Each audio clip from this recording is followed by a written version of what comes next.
Good afternoon. Thank you for joining us on Across the Fence. I'm Jolie Whitney. You know it, I know it, somebody's going to give you a holiday plant as a gift this year, and after you've thanked them, you've got to ask yourself, what am I going to do with this? Well, worry not, because our houseplant hero is here to help with any of your holiday horticulture that may come your way. Judy Mirro is a UVM Extension Master Gardener and a star on our ongoing series, Houseplant Hero. Welcome. Nice to be here. We're so glad to have you. So before we get into the details of these beautiful plants here, not all heroes wear capes, and sometimes heroes have to do things like get groceries. So tell me, now that you've been on the show a couple times, are you getting recognized in the public? Yeah, actually I am, and it's rather amusing. Folks will come up to me and just, they won't say much. They'll just walk up to me and say, hey, I have a question, and they'll just start rattling off a question about a plant. Like, I have this plant, and I need to know what to do with it. So I love that Vermonters are just so open and forthcoming, and there's no shame. They'll just spurt out what the problem is, and they expect me to fix it immediately. So it's great, yeah. I'm sure you're a helpful person to run into in the dairy aisle. It's awesome, yeah. So let's jump into it. Let's Sure. teach some people how to take care of their plants. Let's start with one of the more popular holiday plants we have here, the poinsettia. Yeah. Can you tell me a little bit about it? Yeah, the poinsettia. Well, let's sort of get right to it on this whole thing about toxicity. There seems to be this terrible myth that the poinsettia is a toxic plant, and it isn't. It's related to the euphorbia, and it's an irritant, but it's not toxic. So let's dispel that rumor right away.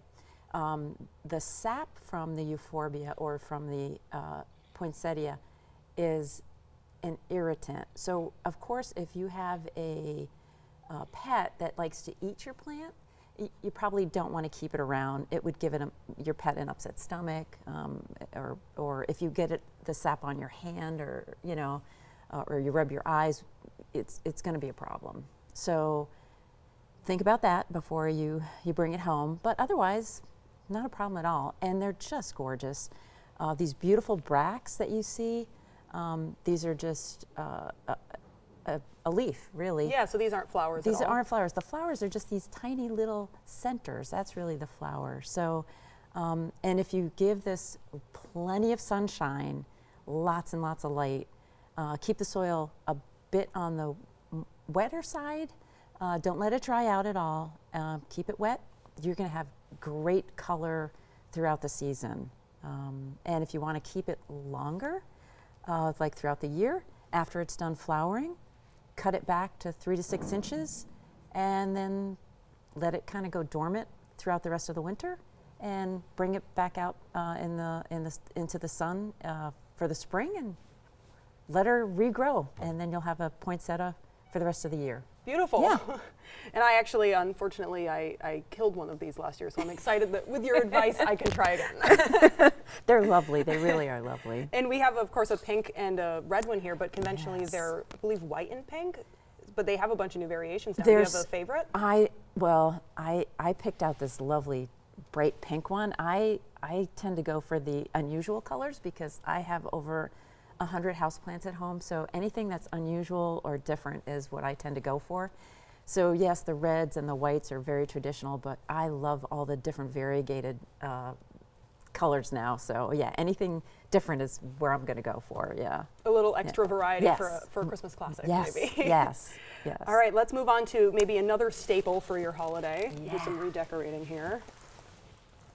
Oh, our Christmas These here. cactuses. So this is a holiday cactus. Can you tell me a little bit about how to best care for that? Yeah, so first let's talk about the types of cactus. Sure. So this is actually what traditionally we call a Thanksgiving cactus, and you'll notice that they're notched. And this is actually a Christmas cactus, and it's lobed or more rounded. Most everywhere you go these days, you're going to end up with a Thanksgiving cactus, or I like to call it a fall cactus. And this would be your traditional winter cactus. So these flower later in the winter, and these flower about this time of year, Thanksgiving through early early Christmas, say. So, and then there's another one, a third one, that actually flowers in the spring, and they tend to call it an Easter cactus. And it's got a more rounded lobe without the little notching in it. So yeah, so there's the 3 varieties. They call them a cactus, but they're actually a succulent, so they store more water in the leaves, but they don't like full sun like a typical succulent or cactus, so they like a little bit of shade. So indirect bright light would keep them really happy. And they like a little bit more moisture than most succulents and cactus do. So don't let them dry out. If you do, the leaves are going to fall off, your flower buds will fall off. So just when the topsoil starts to dry out, you want to give them a good drink of water, and that'll keep them happy. And these guys will easy to grow, and they'll last for years. I mean, I know people that have had plants passed down from mom to daughter or son and so on. I mean, they're just wonderful plants. So keep them happy, and they'll last a lifetime. Yeah, wonderful plants. Yeah, I think in our kitchen at home we have one that's going to outlive me with any luck. Yeah. and they also like cool temperatures too, so don't keep them in anywhere where it's really hot. So cooler nights, even 60, 65 degrees is plenty cool for them. You start getting into hotter temperatures and they're not going to like that either, so yeah. Do you have any advice for making them last a long time, or is it just regular care? Just cooler, indirect light, and keep up on that watering, and they'll be plenty happy. Yeah, that's about it. Super easy plant. Nice, a great quick one. Gift. A great gift for somebody who's maybe not a natural. yeah, exactly. All right, so let's move on to maybe another holiday favorite. Yes. Tell me if I'm saying this wrong. Is it a cyclamen?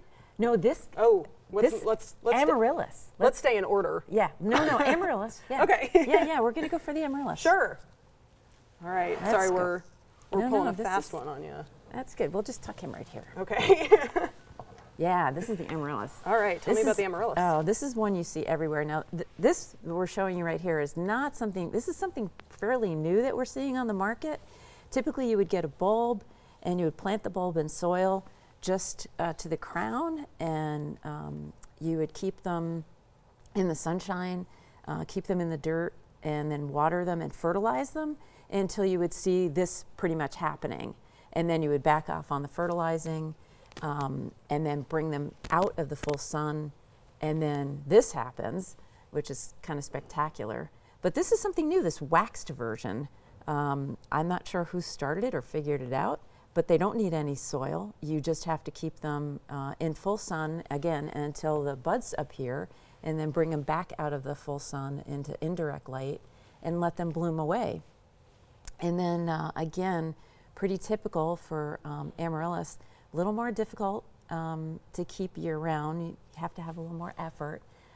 They are toxic to pets, so if your pets do chew on plants, this is one not to keep at home.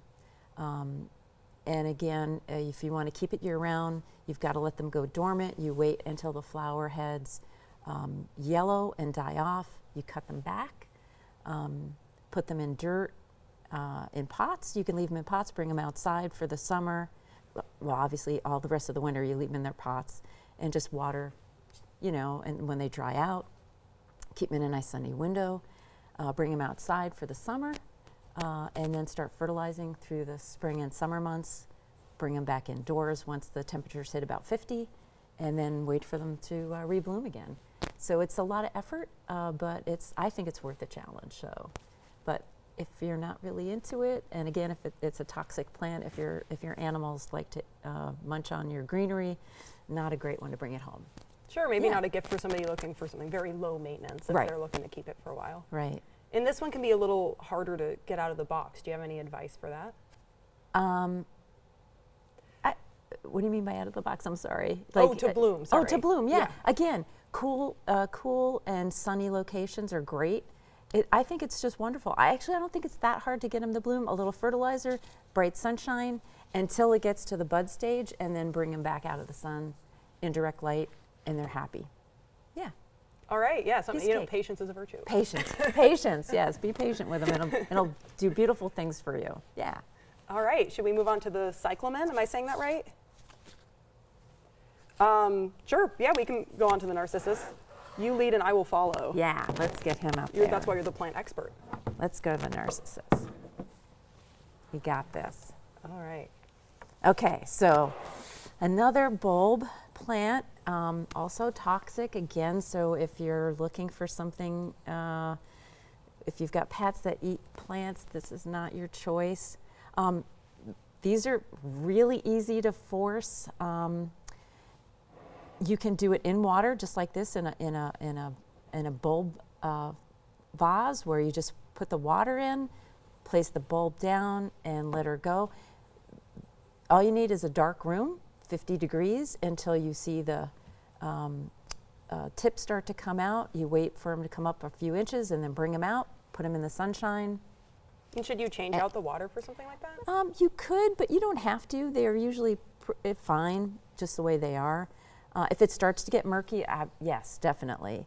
And the pebble tray is another version of it, and the same thing, there's water underneath these pebbles, and you just want to have the, there's roots under here, obviously, so I don't want to pull them out. But all you want to do is make sure that water is level underneath those pebbles, and they'll do fine.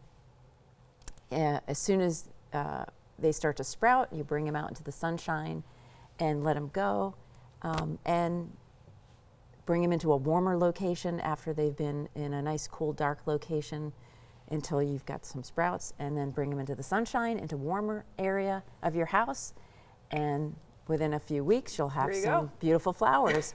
Well, before we we run out of time, for the viewers at home, I want to get to our last plant here, the cyclamen. Sure. Is that right? I feel like I've said it wrong 3 times, but you, of course, are the expert and are kind enough to correct me if I'm... Oh, no, you're fine.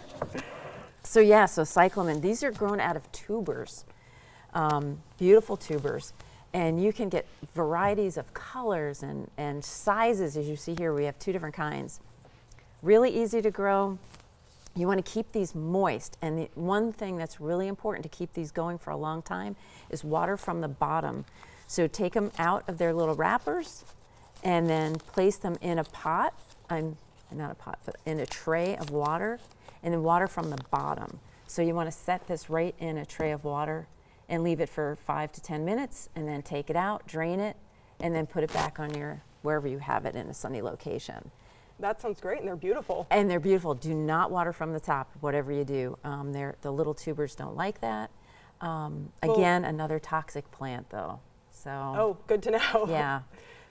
Thank you so much for joining us today. Yes. Unfortunately, we're out of time. Okay. But maybe somebody will run into you in the store and have another question. Sure, sure. And if you have any questions about one of the plants we've talked about today, or any plant really, you can email the UVM Master Gardeners at the website on your screen. There you can learn about how to become a UVM Extension Master Gardener yourself. Course registration for 2024 closes soon. That's our program for today. Thank you for joining us on Across the Fence. I'm Jolie Whitney. Have a good one.